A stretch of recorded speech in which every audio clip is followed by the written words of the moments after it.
The bar was dimly lit, filled with smoke from a dozen different worlds. Krexal nursed his third drink, his forearms trembling slightly as he gripped the glass. The other patrons gave him a wide berth. Not because he was dangerous now, but because everyone recognized the telltale signs of a veteran who had seen too much. "You want to know about the humans?" Krexal's voice was rough, scarred by battlefield chemicals and screams. The young Zalathi reporter across from him leaned forward eagerly, her recording device blinking red. She had no idea what she was asking for.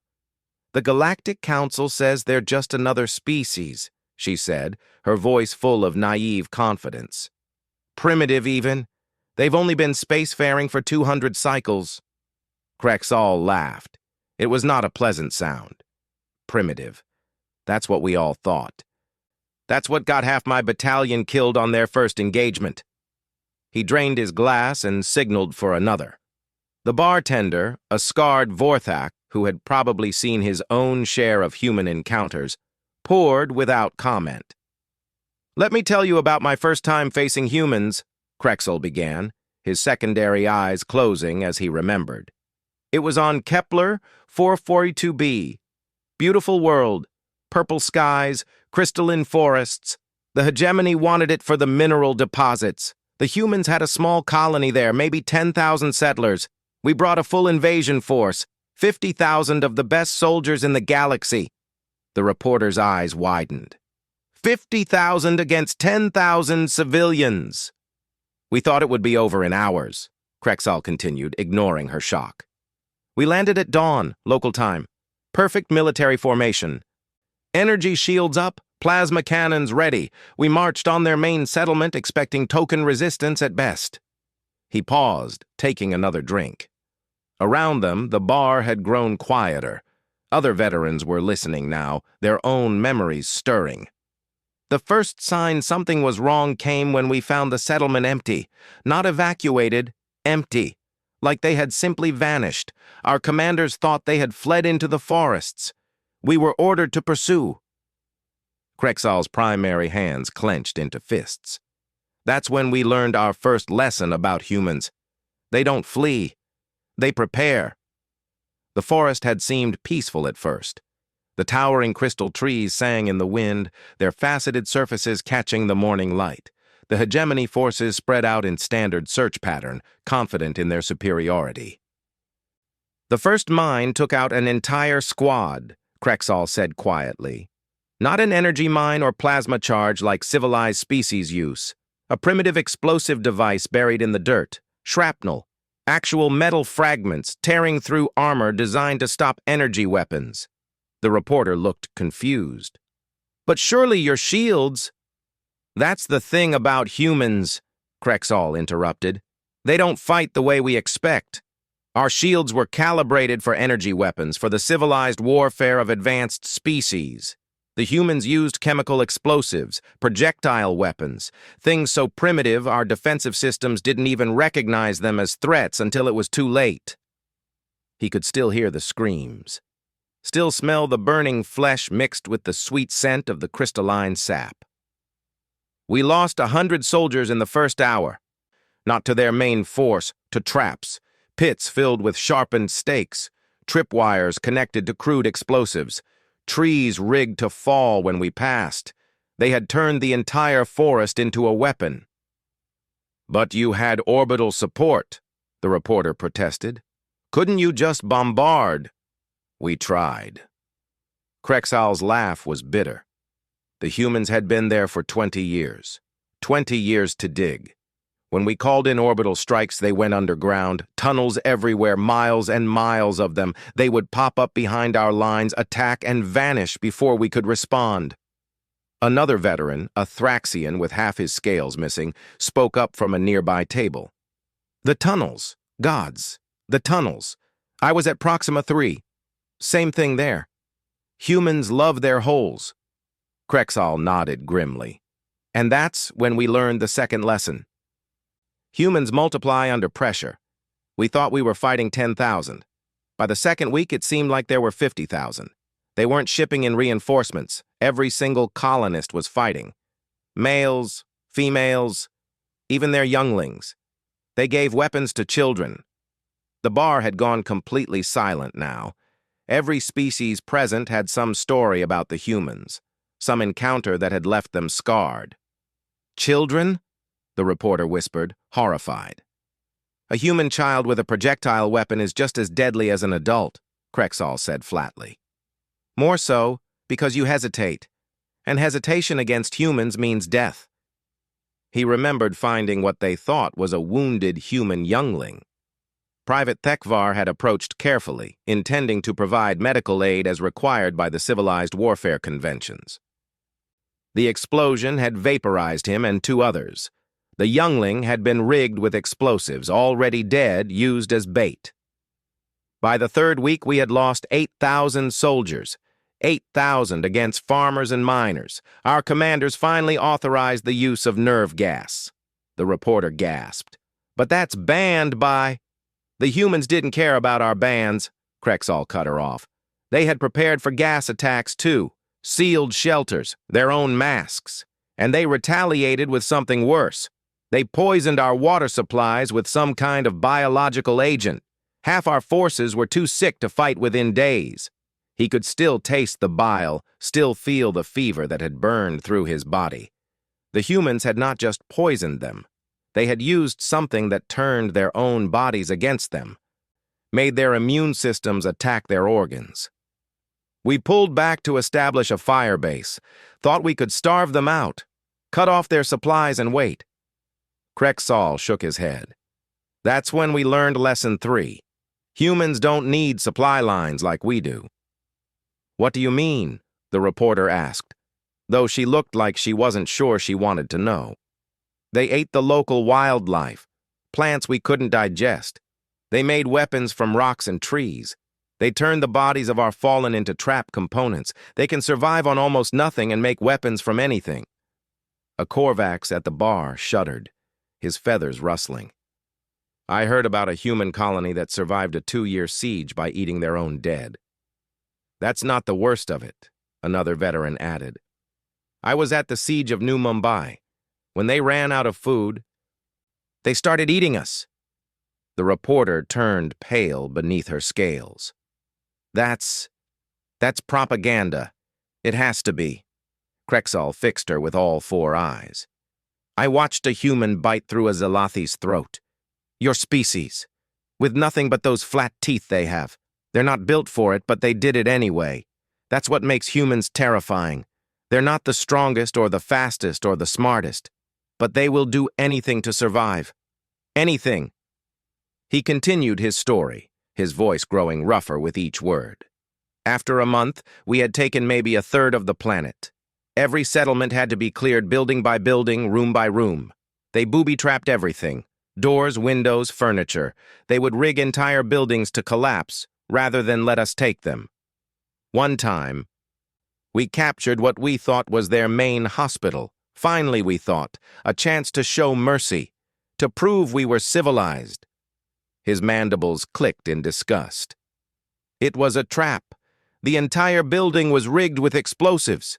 They had moved their real medical facilities underground days before. We lost 300 soldiers to mercy. The young reporter was no longer taking notes. She sat frozen, her comfortable worldview crumbling with each word. But the worst part, Krexall continued, was their psychological warfare. They would take our dead and arrange them in ways... I can't describe it. Messages written in body parts. Warnings made from organs. They broadcast the screams of our captured on every frequency. They made sure we never slept, never felt safe. The council says humans follow the rules of war, the reporter said weakly.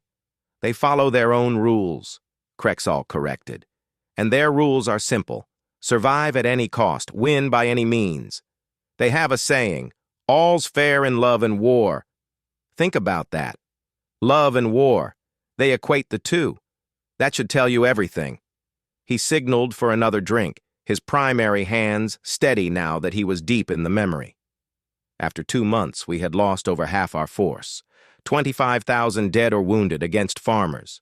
The hegemony sent reinforcements. Another 50,000 troops. We thought surely now we could finish it. A harsh laugh escaped him. The humans had been busy during those 2 months. Every civilian had become a soldier. Every building had become a fortress. Every inch of ground had been turned into a killing field. And they had learned too, learned our tactics, our weaknesses. They started using our own weapons against us, modified in ways our engineers said were impossible. They're innovative, the Thraxian veteran added. Goddamn innovative. Give a human a broken plasma rifle and some wire, they'll make a bomb. Give them a bomb, they'll make a bigger bomb. Give them nothing, they'll kill you with their bare hands and then make weapons from your bones. Krexal nodded. The reinforcements landed confident. They died screaming. The humans had stolen our communication codes, led them into ambush after ambush. They would call for medical evacuation, then attack the rescue ships. They learned to mimic our voices, our protocols. Trust became impossible. He was deep in it now, reliving every horrific moment. I remember one night, we thought we had them surrounded in a mining complex. 2,000 humans maximum, trapped. We had 10,000 troops surrounding them. Victory was certain. The pause stretched long enough that the reporter finally asked, "What happened?" They sent out one human.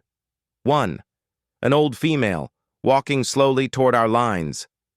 Our commander thought it was a surrender delegation. Krexal's eyes went distant. She was carrying something. Got within 50 meters of our command post before anyone realized what it was. A bomb? A dead man switch. If she let go, if she was shot, the entire mining complex would explode. Turned out they had spent weeks packing the underground with mining explosives, enough to create a crater visible from orbit. 2,000 human lives for 10,000 of ours, and she was smiling. Did she? Our commander tried to negotiate, offered safe passage, medical care, food. She just kept walking closer, that smile never wavering. Finally, she spoke. Want to know what she said? The reporter nodded mutely. She said, "My granddaughter is in that mine. She's 6 years old. You think I'll let you take her?" Then she let go. The silence in the bar was absolute. Even the air recyclers seemed to pause. The explosion, Krexal said quietly, was visible from 3 systems away. The entire mining complex gone, our forces gone, the humans gone. All for a 6-year-old youngling who may or may not have even been there. "How did you survive?" the reporter asked, her voice barely a whisper. "I was lucky. Patrol duty 5 kilometers out.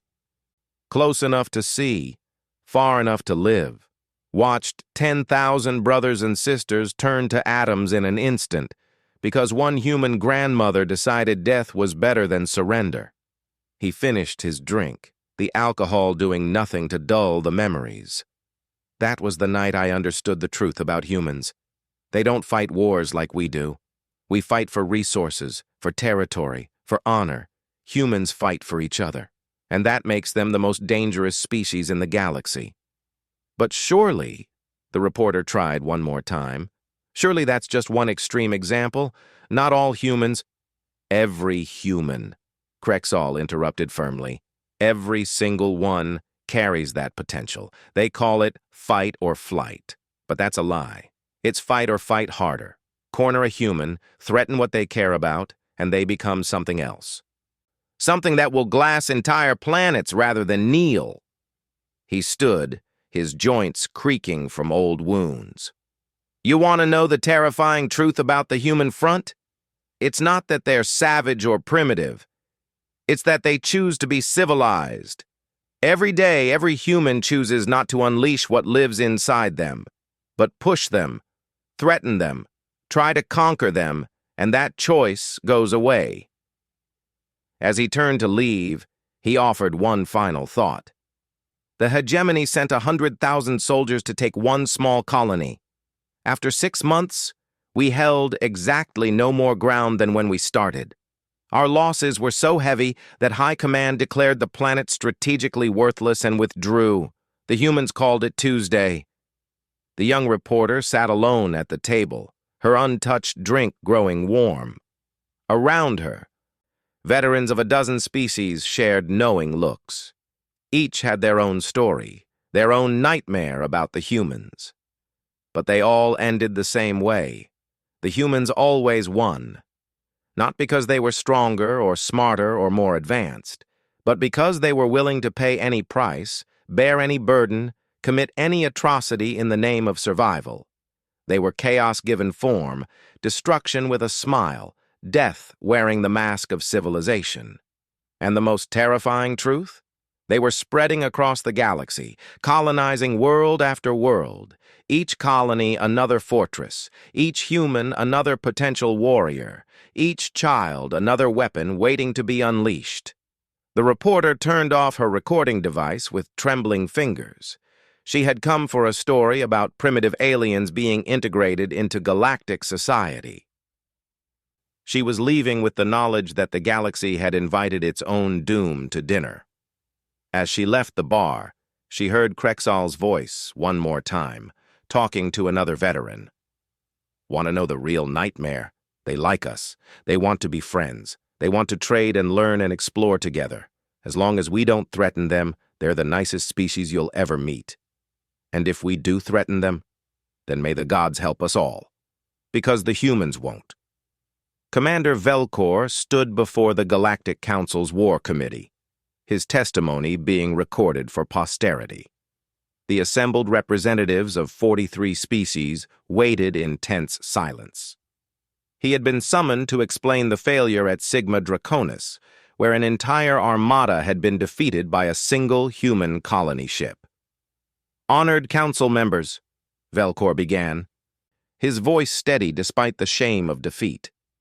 "I stand before you to report on the encounter with human vessel designated New Horizon. What I tell you may sound like the ravings of a madman, but every word is verified by sensor data and survivor testimony." The Altarian representative leaned forward, her crystalline form catching the light. "Commander, your fleet consisted of 12 warships. The humans had 1 colony vessel. Explain this failure." Velcor's scales shifted, a sign of deep distress. "With respect, Counselor, calling it a colony vessel is our first mistake. Every human ship is a weapon. Every human crew is an army. We learned this too late." He activated the holographic display, showing the initial encounter. "We intercepted New Horizon 17 cycles ago in neutral space near the Sigma Draconis system.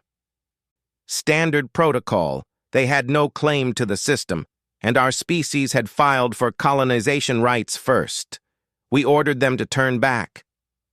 The image showed a bulky human vessel, ungainly compared to the sleek warships surrounding it. To the untrained eye, it looked helpless. Their captain, a human female named Chen, responded politely. She explained they had 3,000 colonists aboard, including families, including younglings. She asked for permission to pass through to find another system. "Which you denied," the Korvax representative stated. "As was our right under council law," Velcor confirmed. "I informed Captain Chen she had 1 cycle to reverse course or be fired upon. Her response was unusual." He pulled up the communication log. The human captain's words filled the chamber. "Commander, I have 3,000 souls aboard this ship. 1,000 are children under the age of 16. I am asking you, being, to let us pass. We mean no harm. We seek only a new home. Please." "A reasonable request?" someone murmured. "I thought so too," Velcor admitted. "But orders were clear. The hegemony had claimed this route. I denied her request and began charging weapons as a warning." The tactical display showed the 12 warships moving into attack formation. The human ship sat motionless in space. Captain Chen contacted us again. This time her tone was different. Velcor played the recording. "Commander Velcor, I need you to understand something.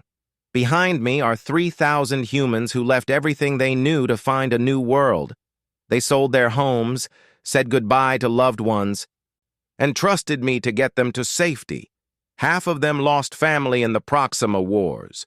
They've already paid in blood for their place in the stars. I am asking you one last time. Let us pass." The council chamber was silent, listening to the desperation in the human's voice. But also something else. Something that made even veteran soldiers shift uneasily. "I gave the order to fire a warning shot," Velcor continued. "Our lead ship, the Pride of Keltos, discharged a low-power plasma burst across their bow. Standard intimidation tactic. The hologram showed the plasma bolt streaking through space, missing the human ship by mere kilometers. Then everything changed. The humans returned fire immediately, not with weapons, at least not weapons we recognized. They launched escape pods. Confused murmurs filled the chamber. The Thraxian representative clicked his mandibles. Escape pods? As a surrender gesture? No, Velcor said grimly. As weapons. Each pod had been converted into a guided missile. Primitive chemical rockets for propulsion, packed with mining explosives. Our point defense systems didn't even register them as threats until they started impacting our shields. The display showed dozens of small pods swarming the warships like angry insects. Where they hit, explosions bloomed. Worse, Velcor continued, some of the pods were still manned, humans willing to pilot their own deaths directly into our ships. The Pride of Keltos lost main power when one pod managed to slip through a shield fluctuation and impact directly on their reactor housing. "Surely your remaining ships could handle one damaged colony vessel," the Altarian said. That's when they revealed their true nature. Velcor changed the display. The colony ship began to reconfigure. What we had taken for cargo sections were actually modular weapon systems, mining lasers repurposed for war, industrial mass drivers converted to railguns. Their fusion drive itself became a weapon, capable of directing stellar temperature plasma at our ships. He paused, remembering the chaos of those moments. But that wasn't the worst part. The worst part was their tactics. They knew they couldn't match us in a straight fight, so they didn't fight straight. The next series of images showed the human ship's actions. It had begun spinning, making targeting difficult. Then it started venting atmosphere and debris, creating a cloud of interference around itself. "They turned their life support into a weapon," Velcor explained. "Vented precious air and water to create sensor ghosts. Released their waste processing materials to foul our targeting systems. They even launched their dead into space." "They're dead?" someone gasped. 17 colonists had died during their journey, bodies preserved for burial on their new world. They launched them at our ships, bodies rigged with explosives, of course, more psychological warfare. Imagine trying to target what looks like floating corpses, only to have them detonate against your hull. The council was utterly silent now, horrified by what they were hearing. "We rallied," Velcor continued. "Formed a proper battle line. Begin concentrated fire on their main hull. That's when Captain Chen contacted us for the third time. The recording played, and this time the human's voice was cold as space itself. "Commander, you're targeting sections full of families, children. I'm transmitting their life signs to you now. 800 younglings in the sections you're about to destroy. Their names are Amy Chen, age 4, Marcus Rodriguez, age 7, Sarah Kim, age 2. Should I continue?" Velcor's voice was heavy. She read names, one after another. Children's names, their ages, all while our weapons were locked on. It was effective. My weapons officer hesitated. Several others reported similar psychological impacts. "You let emotional manipulation stop you from following orders?" the Korvax representative demanded. "No," Velcor said. "We fired. That's when we learned the humans had been busy during our hesitation. They had used the time to deploy something new." The display showed small objects separating from the human ship, hundreds of them, spreading out in a growing sphere. "Mines?" someone guessed. "Children," Velcor corrected, his voice barely audible. They put their children in emergency survival suits and launched them into space. Hundreds of them, floating between us and their ship, living shields. The chamber erupted in horrified exclamations. Even hardened military species were appalled. "It was brilliant," Velcor said over the noise. "Monstrous, but brilliant. We couldn't fire without killing younglings. Our own laws, our own morality turned against us. And while we hesitated, trying to find a solution, the human ship kept reconfiguring." "You could have retrieved the children," the Altarian suggested. "Taken them aboard," then continued the attack. Velcor laughed bitterly. "We tried. The Eternal Vigilance moved to collect the nearest children. You know what happened? The suits were rigged. Not all of them. That would have been too obvious. Just some. Random ones. The Vigilance brought 17 children aboard. The 18th detonated, taking out their medical bay and half their command staff. They used their own offspring as bombs?" The disbelief was universal. "No," Velcor corrected. "The children were real. Alive. But some suits had been rigged without the children's knowledge. The humans were willing to gamble with their own younglings' lives to protect the greater whole. Do you understand? They turned their greatest weakness into a weapon." He brought up the next phase of the battle. Unable to fire directly, we attempted to maneuver around the expanding field of children. That's when the New Horizon made its move. They had been charging their main drive throughout our hesitation, not to flee, to attack. The display showed the massive colony ship suddenly accelerating directly at the hegemony battle line. "A ramming attack?" someone asked. "More sophisticated than that. They accelerated to .3 light speed, then cut engines and began launching everything. Cargo pods filled with processed metals became kinetic weapons. Water tanks became ice projectiles. They even launched their food supplies. Frozen protein blocks accelerating at relativistic speeds hit like antimatter bombs. The tactical display became a chaos of trajectories and impacts. Ship after ship in the hegemony fleet took damage. The Sword of Stars was hit by what we later determined was a container full of human waste products. Accelerated to sufficient velocity, even sewage becomes a weapon. They literally killed one of our ships with their own excrement. Despite the horror, someone in the council actually laughed, a nervous, disbelieving sound. Throughout this, Velcor continued, Captain Chen maintained communication. She narrated every action. "That was our water supply for the next year," she would say. "Those were our medical supplies. That was little Amy's favorite toy." Every sacrifice, every loss, announced like a judge reading a sentence. Psychological warfare at its finest. "But you still had superior numbers," the Thraxian pointed out. "Yes, and we used them. The fleet spread out, began herding the human ship toward the system's star. A classic maneuver, forced them into a gravity well they couldn't escape. Except..." Velcor paused, still not quite believing what had happened next. "They aimed for the star, accelerated directly toward it. We thought it was suicide. Then they launched their final weapon, their colony equipment, everything they would have used to build a new world.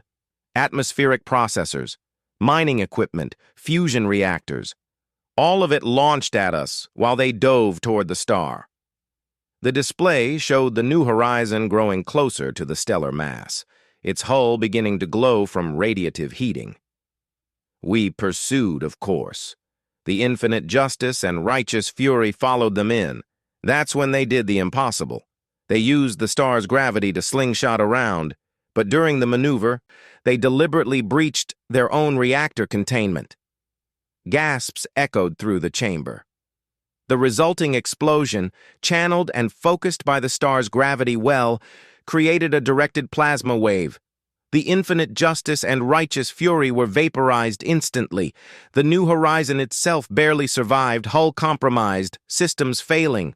But they had gained what they needed, velocity and position. "They escaped?" the Altarian asked. "Not immediately. They were dying. Ship crippled, most systems offline. So Captain Chen made one final play. She broadcast on all frequencies, not to us, to anyone who might be listening.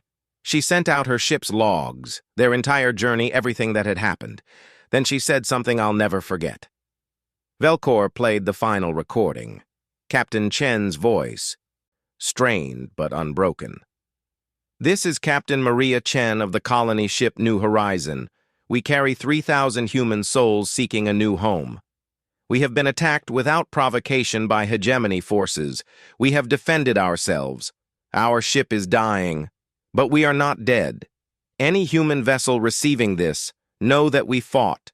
Know that we did not kneel. And know that the Sigma Draconis route is paid for in human blood. Honor our sacrifice. Remember our names. And if the hegemony comes for you, remember what we did with a single colony ship. Imagine what you can do with a fleet. Chen out. The council chamber was tomb silent. Within one cycle, Velcor said quietly, 17 human warships arrived. Real warships, not converted colony vessels.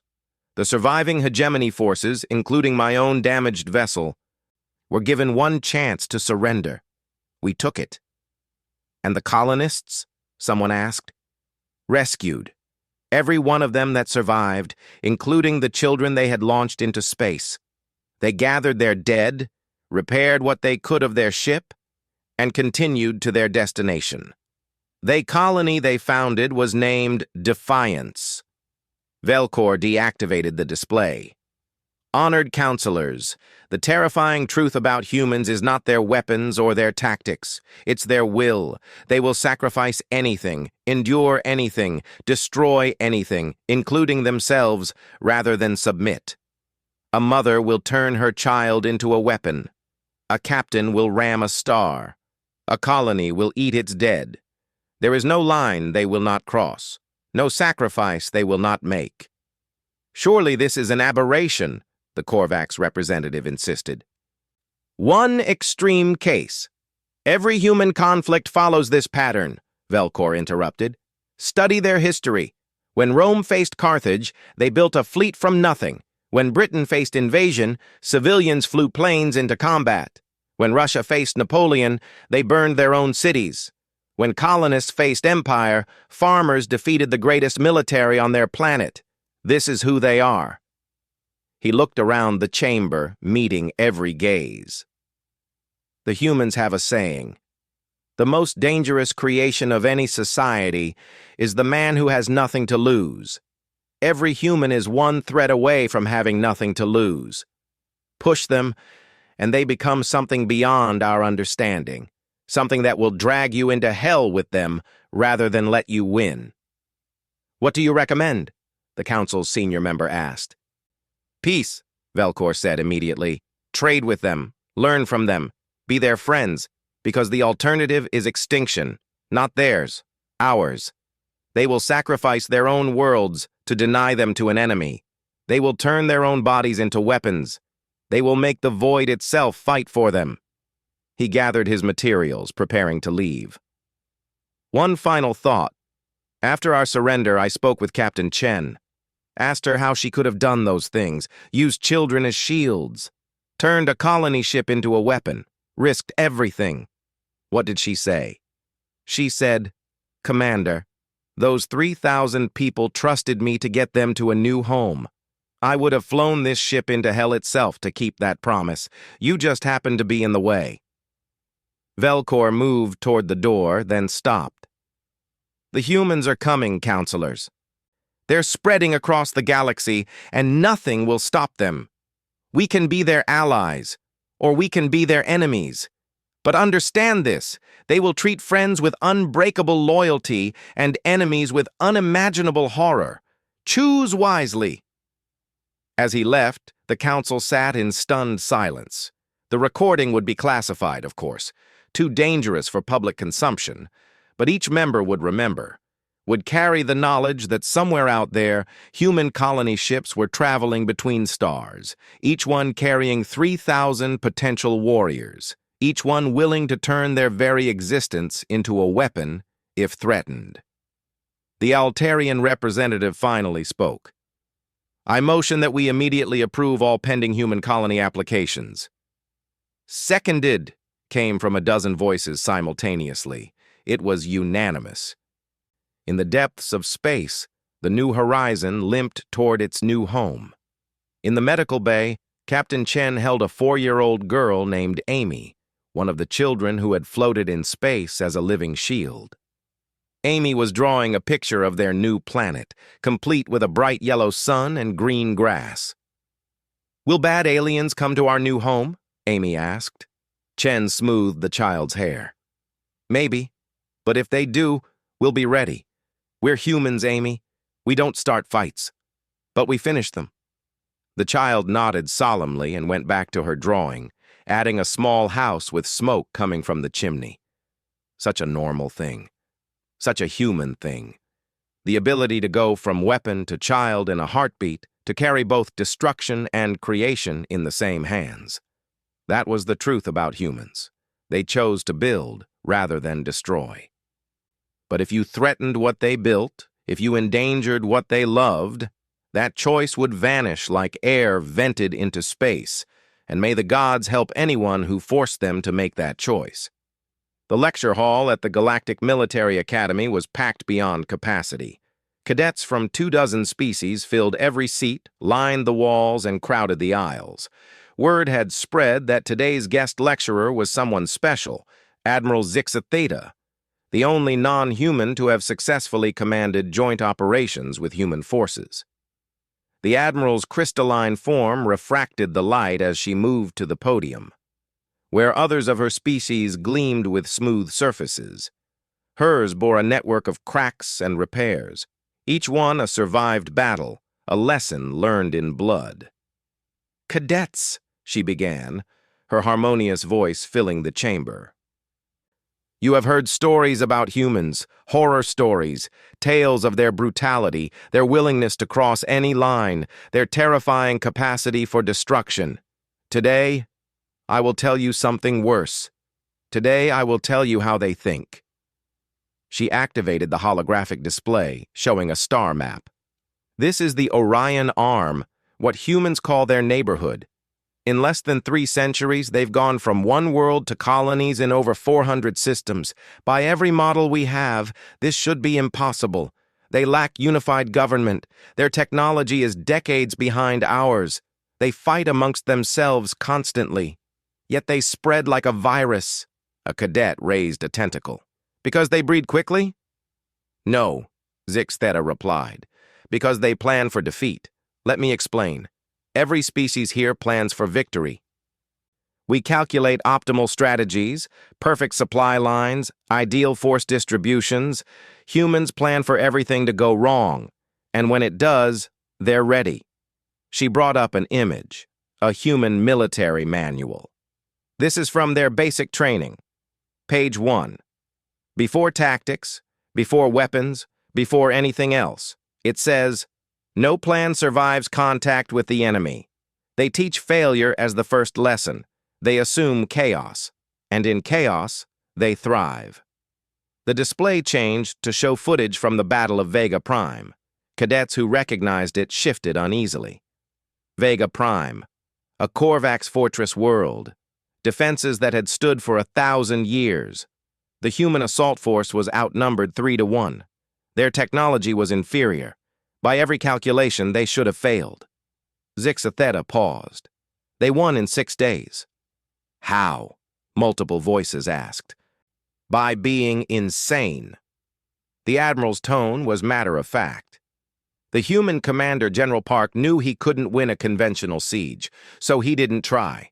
Instead, he had his forces land in the one place we never expected, the toxic swamps on the far side of the planet, a region so hostile that the Korvax had never bothered to defend it. The footage showed human troops wading through acidic water, their basic armor dissolving around them.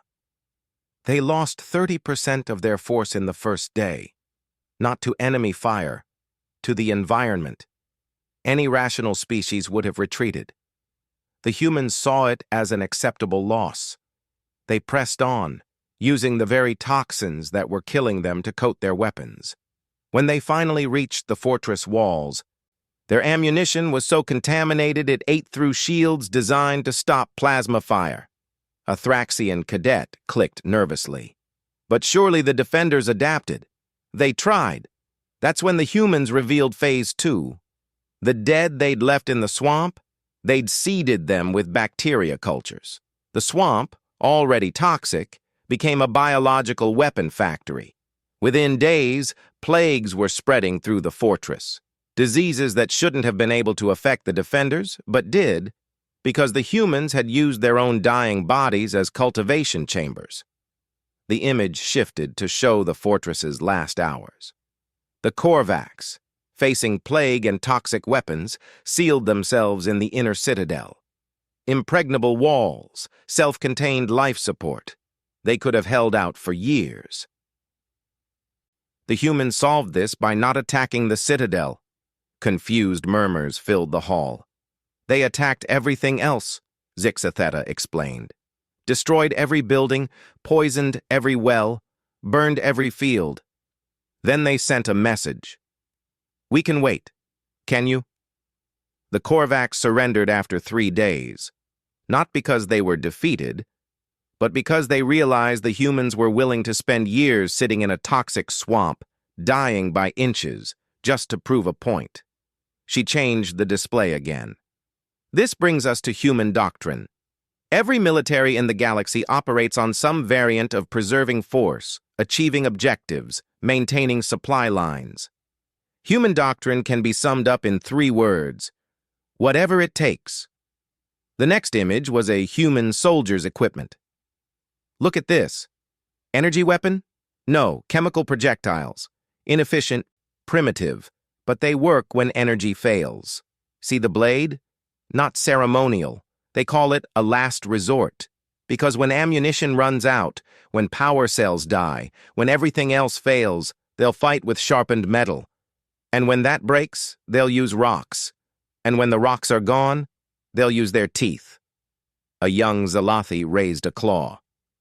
Admiral, with respect, this sounds like propaganda. No civilized species. Stop, Zixatheta interrupted. That word, civilized. That's your first mistake. Humans are civilized right up until the moment they're not. And that moment can come instantly. I've seen it. I've triggered it. She pulled up personal footage. Operation Starfall. I was commanding a mixed fleet, my forces and a human contingent under Captain Morrison. Good woman, professional, polite. We were evacuating colonists from a failing world. Everything by the book until raiders hit us. Slavers, looking for easy prey. The footage showed the attack, ships swooping in, grabbing refugee transports. I ordered a tactical withdrawal, standard procedure, preserve military assets, minimize losses. Morrison refused. I still remember her words. Those are kids in those transports. I explained that emotional decisions had no place in military strategy. She said, "Watch me." The next scenes were chaotic. Human ships breaking formation, ramming raiders, self-destructing to take enemies with them. Morrison personally piloted her command ship into the lead slaver vessel, but not before transferring command, evacuating non-essential crew, and rigging every system to overload. She turned a cruiser worth billions into a guided missile because the slavers had taken children. Did she survive? A cadet asked quietly. Yes. Barely. When I visited her in the medical bay, missing half her limbs, she had one question. Did we get them all? Not about her injuries, not about her career, just whether every child was safe. That's when I understood humans don't fight like us. We fight for nations, for resources, for ideology. Humans fight for people, and that makes them infinitely more dangerous. Zixatheta moved to her next point.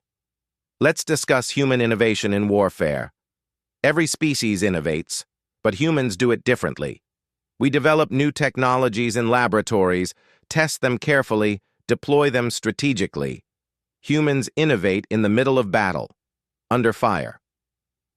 While dying, she showed footage from the defense of New Kolkata. Human colony, agricultural world, attacked by a hegemony fleet. No military assets, just farmers with mining equipment. By the end of the first day, they'd turned irrigation systems into flamethrowers, crop dusters into bombers, fertilizer into explosives. They held off a military fleet with farm equipment because they had no choice but to get creative. The after-action report listed 147 separate improvised weapons. My favorite was the catapult, a mining mass driver repurposed to launch diseased livestock at landing craft. Primitive, yes. Effective. The hegemony forces refused to leave their ships after the third impact. Nervous laughter rippled through the hall. It died quickly as the implications sank in. This brings us to human psychology and warfare, Zixatheta continued. Every species has breaking points, casualty percentages where morale collapses, losses that force surrender, mathematics of war. Humans break this math. She displayed historical data. Human units have continued fighting at 90% casualties. Colonies have resisted after losing 95% of their population. Cities have fought building by building until literally no buildings remained. They have a word, Pyrrhic, for victories that cost everything. The fact they have a word for it tells you they've done it enough to need one. But why? A cadet asked. What drives them to such extremes? Stories, Zixatheta said simply. Humans are made of stories. They tell their younglings about ancestors who fought impossible odds. They name cities after battles. They build monuments to defeats. Every human grows up knowing that someday they might be the one who stands when others fall, and they're all trying to be worthy of their stories. She pulled up one final example. The Siege of Mars. Their homeworld's neighbor, one of their first colonies. When the Centauri Compact attacked, Mars had minimal defenses. The smart move was evacuation. Instead, every human who could hold a weapon stayed. Children operated communication systems. Elderly people manned artillery. The wounded loaded ammunition. The battle footage was horrific.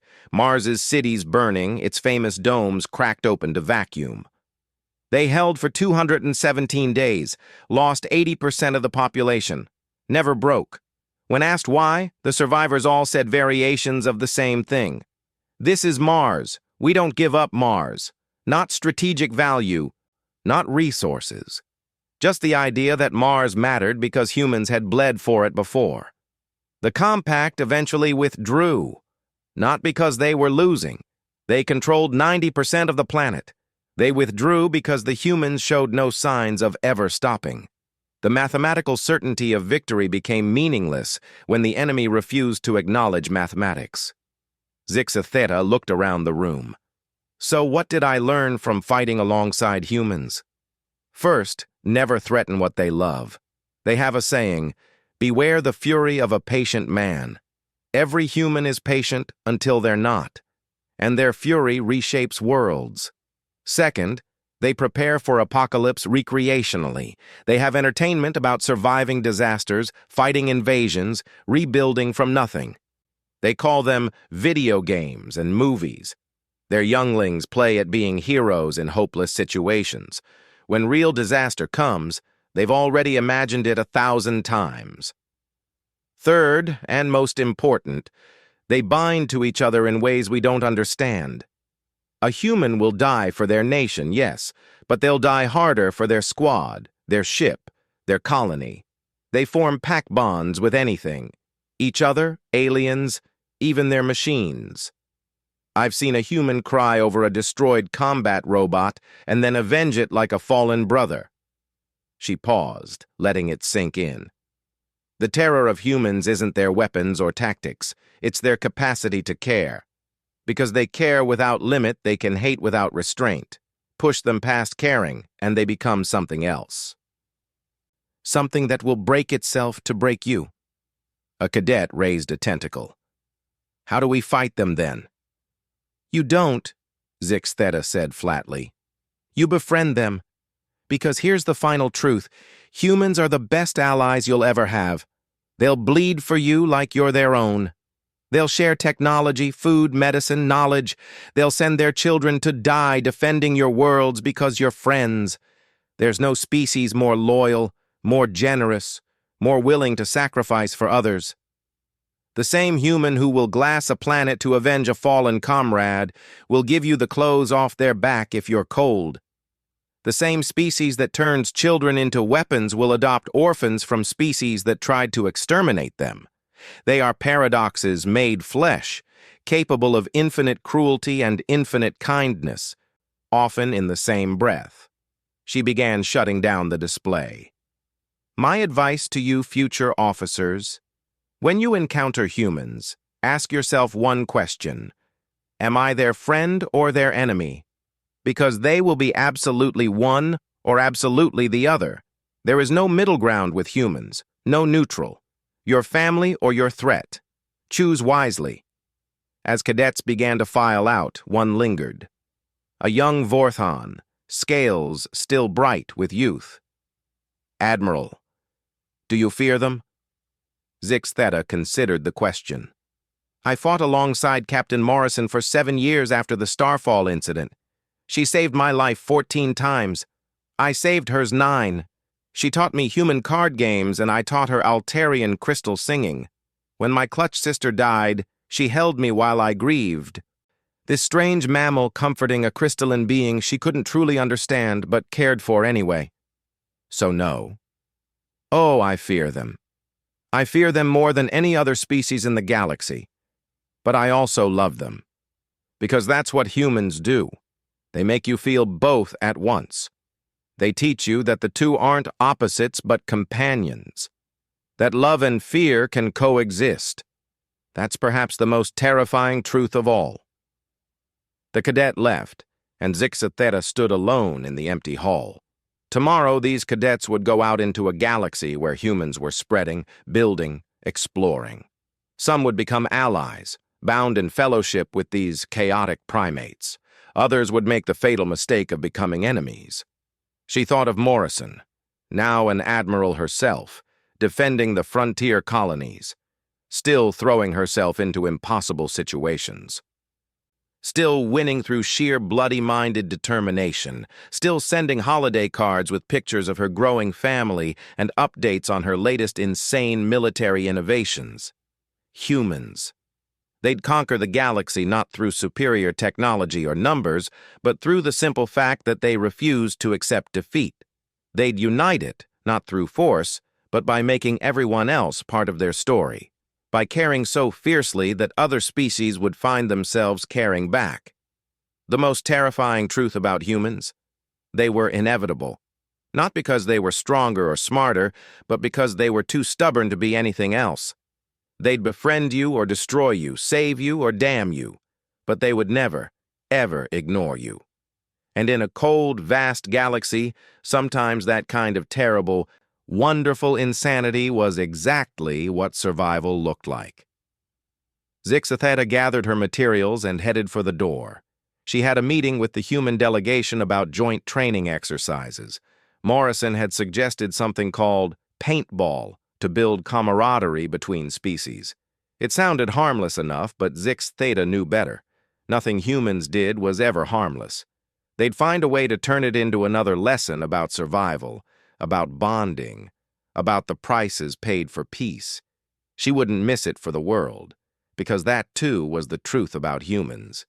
Once they got their hooks in you, once you became part of their story, you were theirs forever. And somehow, impossibly, that didn't feel like defeat. It felt like coming home.